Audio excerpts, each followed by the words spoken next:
딸랑 2장밖에 안 돼요. 그죠? 50페이지고요. 예, 이해 2단원 책임감 있게 글쓰기. 근데 말이 2장이지 실제로 뭐야? 1장이야. 그죠? 그래서 하는 거니까 너무 막 이 선생님 너무 빨리 나가요. 막 이렇게 너무 부담스러워하지 마세요. 나갈만 하니까 나가는 거예요. 예, 이거 뭐 해봤자 한 단원 양밖에 안 돼요. 예, 한 단원 소단원 양도 안 돼요. 예, 가보도록 할게요. 50페이지. 자, 여기선 여러분들 뭘 공부하셔야 되냐? 얘는 여러분 놓치시는 게 하나 있어서 잠깐만 그 전 페이지 한 번만 보면 이거 여러분 읽으시면 무슨 갈래지를 놓치시는데요? 설명문이에요. 설명문. 알겠죠? 그리고 뭐에 대한 얘기할 거다? 쓰기윤리에 대한 얘기할 거예요. 쓰기윤리. 쓰기윤리 많이 했죠? 출처를 밝혀야 된다느니 정보를 왜곡하거나 변형하면 안 된다느니 뭐 이런 것들 표절하면 안 된다느니 뭐 이런 뻔한 얘기예요. 근데 이 단어도 별로 어렵지 않은 단원이에요. 자, 그래서 가보도록 할게요. 읽어보죠. 자, 시작해보죠. 자, 윤서는 고등학교에 입학하고 나서 중학교 때랑 비교할 수 없이 할 일이 많다는 것을 느꼈다. 그러다 보니 수행평가 과정인 진로탐구 보고서를 기획 내에 제출할 수 없었다. 윤서는 고민하다가 정보를 찾기 위해 인터넷 검색창에 진로탐구 보고서를 입력해보았다. 윤서가 자판을 누르자 컴퓨터 화면에 다양한 형태의 자료가 나타나기 시작했다. 윤서는 자신이 원하는 자료를 이렇게 쉽게 찾을 수 있다는 사실을 놀라며 인터넷은 정보의 바다다 라는 말을 실감하였다. 윤서는 이렇게 자료가 많이 어느 하나를 베껴서 내도 알아볼 사람은 없을 거라 생각하며 검색한 자료 중 하나를 그대로 복사해서 제출했다. 자, 이렇게 얘기하고 있죠. 자, 이게 바로 뭐를 위반했다는 거예요? 쓰기윤리를 위반했다는 거죠. 그죠? 그런데 우리가 이 밑에 이제 이 글에서는 쓰기윤리에 대해서 어떻게 하겠다는 거예요? 좀 자세하게 다룰 거예요. 자, 당연히 여러분들 여기서 공부하셔야 되는 건 첫 번째는 내용이고요. 당연히 두 번째는 뭐다? 서술 방식이에요. 서술 방식 해드릴 겁니다. 중간중간에 지나갈 거니까 물론 써주면서 잘 챙겨가 보세요. 자, 처음 부분입니다. 자, 윤서가 이와 같이 행동을 한 이유는 쓰기윤리 의식이 부족했기 때문일 것이다. 글쓰기윤리란 뭐가 쓰였을까요? 설명 방법. 그렇죠. 우리가 중학교 때 배우셨지만 정의가 쓰였습니다. 자, 그래서 뜻을 풀이해주고 있죠. 뜻을 풀이하는 정의가 쓰였어요. 자, 글쓰기윤리란 뭐다? 글을 쓸 때 마땅히 행하거나 지켜야 할 도리. 글을 쓰는 개인이나 공동체가 글을 쓰는 과정에서 지켜야 할 규범을 의미합니다. 그죠? 여기까지가 이제 정의죠. 글쓰기 윤리란 무엇이냐? 라는 거예요. 그래서 글쓰기 윤리는 크게 뭐가 된다? 개인적 차원의 쓰기 윤리와 사회적 차원의 쓰기 윤리로 나뉘게 돼요. 이건 뭐가 쓰인 거냐면 분류 혹은 구분이 쓰인 겁니다. 그러면 이걸 딱 두 개만 배우면 돼요. 개인적 차원의 쓰기 윤리가 뭐고 사회적 차원의 쓰기 윤리가 뭐지를 구분하실 줄만 알면 돼요. 쉽겠죠? 근데 은근 헷갈려요. 여기는 생각보다 이런 가끔 한 문제씩 틀리는 문제가 나오는 단원입니다. 좀 잘 읽으셔야 돼요. 나중에 기출문제 풀어보시면 되게 쉬운 문제는 정말 쉽고요. 약간 애매한 문제는 은근 헷갈려요. 왜 그런지 한번 가볼게요. 자, 가운데 부분입니다.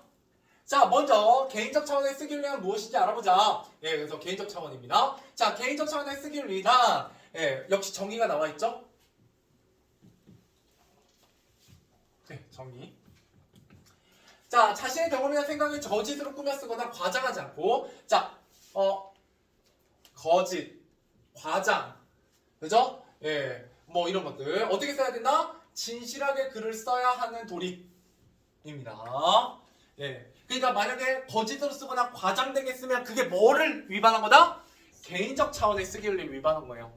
이거 다음 시간에 제가 정리해드리겠죠? 깔끔하게? 너무 걱정하지 마시고 뭐 당연히 오른쪽에도 써있긴 한데요. 그 날개 부분에 뭐 이렇게까지 길게 정리할 필요는 없어요.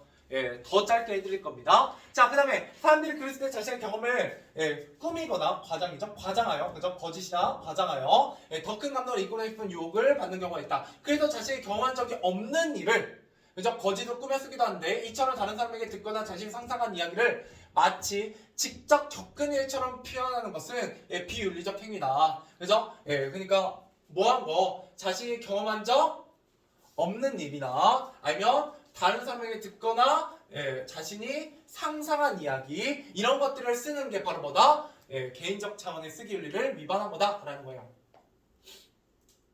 자, 그랬을 때 이런 개인적 차원의 쓰기 윤리를 위반하게 되면 무슨 문제가 생기게 되냐? 이제 두 번째 문단입니다. 자, 진실하지 못한 글은 단순히 글쓰기의 신뢰 문제를 넘어서 허위 사실을 유포하여 다른 사람에게 큰 고통을 준다는 점에서 사회적 문제가 되고 있다. 그래서 뭐에 대한 얘기? 허위 사실 유포 같은 경우도 뭐에 대한 얘기다? 개인적 차원의 글쓰기의 문제예요. 알겠죠? 자, 그리고 나면 SNS를 통해 퍼진 확인되지 않은 소문이나 추측성 기사, 허위 사실 유포가 뭘로 돼요? 어떤 소문이나 추측성 기사하고 같은 말이죠. 그죠? 그 다음에 이에 들리는 뭐? 악성 댓글 이런 것들이 바로 뭐다? 다 개인적 차원의 글쓰기 윤리 위반입니다. 알겠죠? 이제 슬슬 좀 많다는 거 느껴지시죠? 이게 뒤에 이제 사회적 차원의 쓰기 윤리까지 읽고 나면 은근 헷갈려요. 자, 그래서 이와 같이 인터넷상의 잘못된 글 때문에 정신적 고통을 겪는 사람은 점점 늘어나고 있고 어쩌면 그 피해자가 우리 자신이 될 수 있다는 점에서 인터넷에서 글을 쓸 때 더욱더 개인적 차원의 쓰기 윤리를 지키려는 책임감 있는 태도가 필요하다. 뻔한 얘기고요. 자, 이외에도 연구 성과를 인정받기 위해서 실험 결과를 조작하거나 왜곡하는 것도 개인적 차원의 쓰기 윤리 위반입니다. 알겠죠? 그래서 실험 결과, 논문, 보고서 이런 것들을 조작하거나 왜곡하는 것 이것도 개인적 차원의 쓰기 윤리 위반이다 라는 겁니다. 됐죠? 이게 근데 되게 산발적이고 되게 이렇게 막 나눠져 있어서 은근히 잘 머릿속에 안 들어와요. 왜냐면 공통점이 별로 없어 보여요. 막상 이렇게 다 밑줄 치고 나면. 왜냐면 공통점이 어느 정도 있으면 이게 개인적 차원의 쓰기 윤리가 뭔가 느낌이 와야 되는데 썩 느낌이 오진 않습니다. 자, 가보도록 할게요. 다음 페이지 52.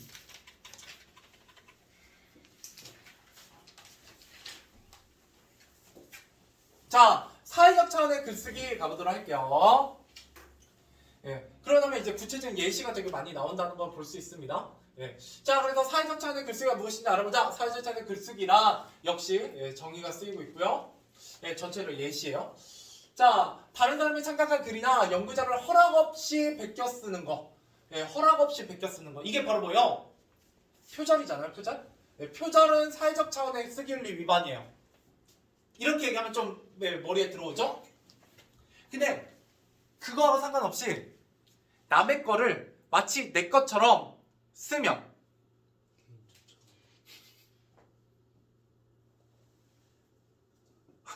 보세요. 아까 뭐라고 했어? 내가 경험한 게 아닌데 남의 거를 가져다가 마치 내가 경험한 것처럼 쓰면 그건 개인이라고요. 남의 것을 허락 없이 베껴 쓰면 그건 사회라고요. 왜 헷갈린다고 얘기하는지 알겠죠? 거의 똑같은 얘기잖아요. 그죠? 근데 이게 다르고 다른 거예요. 솔직히 똑같은 얘기인데 여기서는 좀 무자르듯이 나눠줘야 돼요. 알겠죠? 그래서 만약에 실험 결과를 조작하거나 왜곡하면 뭔데요? 개인적 차원의 쓰기 윤리 위반이에요. 근데 남의 실험 결과를 가져다 쓰면 사회적 차원의 쓰기 윤리 위반이에요. 그죠? 어떤 점이 시험 포인트인지 대충 느껴지죠? 똑같은 말 하고 있는 거 맞죠, 제가? 자, 넘어가 볼게요. 그래서 출처 얘기하죠. 뭐 출처하고 이거는 같은 얘기니까. 그죠? 자, 그래서 출처를 밝히는 도리를 말한다. 사회적 차원의 쓰기 윤리를 지키지 않는 행위는 무슨 문제점이 나온다. 개인의 창작은 의욕을 떨어뜨리는 문제점일. 그죠? 그 다음에 저작자가 창작이나 연구 활동에 전념하는 걸 뭐 하게 된다? 방해하는 게 이제 문제점이죠.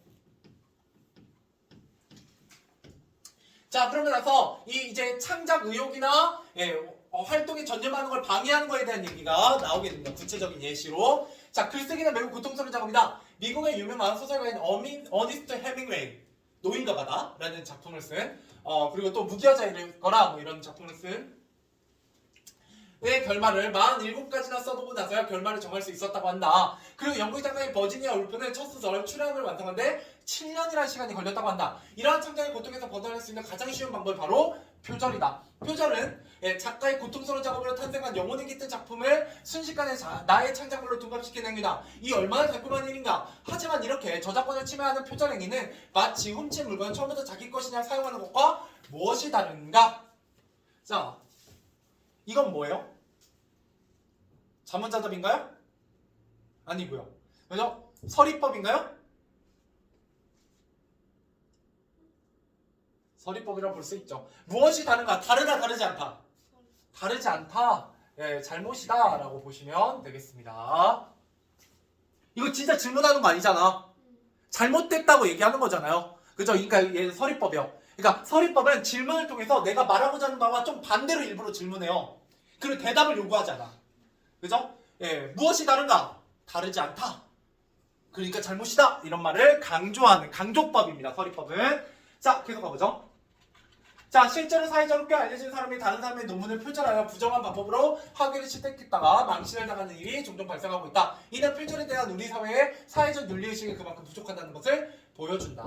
그러니까 사회적 글쓰기 윤리 위반은 뭐밖에 없어요? 표절밖에 없어요. 표절밖에. 그죠? 계속 가보도록 할게요. 이제 끝! 가보죠. 자, 글쓰기는 사회 구성원이 서로 의견을 교환하는 점에서 사회적 상호작용이다. 이거 가끔 문제에 나옵니다. 글쓰기란 뭐다? 사회적 상호작용이다. 예, 가끔 나와요, 시험에. 예, 조심하셔야 되고요. 자, 그래서 따라서 개인적, 사회적 차원의 쓰기율가 지켜지지 않는다면 우리 사회는 건강한 의사소통을 기대할 수 없다. 예, 반대로 이런 개인적, 사회적 차원의 쓰기율을 지켜야 건강한 의사소통을 할 수 있다. 뭐 이런 거죠. 또한 나아가 사회에서 유통되는 글과 자료가 진실성, 정직성, 합리성 등을 확보하지 못한다면 우리 사회의 신뢰는 무너질 수밖에 없다. 그죠? 또한 뭐가 무너진다? 우리 사회의 신뢰는 무너진다라는 얘기를 하고 있죠. 그죠? 또한 만약에 이런 개인적, 사회적 차원의 글쓰기 윤리가 지켜지지 않는다면 공동체 의사결정이나 정책 판단 또한 제대로 실행되기 어렵다라는 얘기예요. 이런 문제들이 발생하게 돼요. 건강한 의사소통도 안 되고 신뢰가 무너지고 공동체 의사결정이나 정책 판단이 어려워진다. 됐죠? 뭘 안 지키면? 개인적, 사회적 차원의 쓰기를 안 지키면. 그죠? 자, 그래서 우리는 이제 글쓰기가 무엇인지 그걸 지키는 일이 얼마나 중요한지 알게 되었다. 쓰기라는 말이 어렵게 느껴질지 모르지만 쓰기를 지키며 책임감 있는 태도로 글을 쓴다는 것은 그리 어려운 일이 아니다. 자신의 생각을 진실되게 표현하고 다른 사람의 권리를 존중하는 태도로 글을 쓰면 되는 것이다. 특히 인터넷처럼 강한 파급력을 지닌 매체에 글을 쓸 때는 글이 독자와 사회에 미친 영향을 항상 생각하며 신중한 태도로 글을 써야 한다는 뻔한 얘기죠. 그래서 나와 남을 모두 배려하는 책임감 있는 태도로 글을 써야 된다. 뭐 이런 얘기를 하고 있어요. 자, 이때 인터넷 같은데 내가 허위 사실을 유포하는 건 무슨 쓰기윤리 위반이요? 개인적 차원의 쓰기윤리 위반이죠. 뭐 이런 얘기를 하게 됩니다. 그래서 여러분들이 조금 조심하셔야 되는 건 뭐 이런 거예요. 뭐 그닥 헷갈리는 건 아니니까 앞에 페이지 제일 밑에 여기 보시면